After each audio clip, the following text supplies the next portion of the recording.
زه چا پسې ډېره خبره نه کوم خو حقیقت تلخ دی یا خوږ دی خدا به وایم یو سړی مثال د سکول مالک و هغه دغې سړي څنګه چې هغه د شو داسې به انشاءالله د هغه هم څوک نه شي دغه سړي راوچت کا ولې 15 کاله په پېښور کې سپیکر کېنو ویې ځلو بیا یې 15 کاله په وفاق کې سپیکر کېنو ویې ځلو نن یې د عرباو او د کرباو مالک کړی دی دا ډېرې خبرې کوي ما پسې به هم ډېر چغېده خو خیر منگ او منگ یو او منگ با یو او دا د کدو هغه بوټي و دا د کدو هغه بوټي و د چنېړو منې ساس کې ته دا بوټي نه دی شوی هغه پخواني ته بیا هم لږ تکړه وه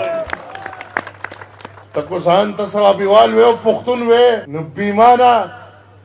راپاس او د ثوابۍ والا په مخ کې کم سے کم دونه وضاحت وکړه چې 2 ورځې ته په یو سیف هاوس کې پرویز خټک او ته ناست وې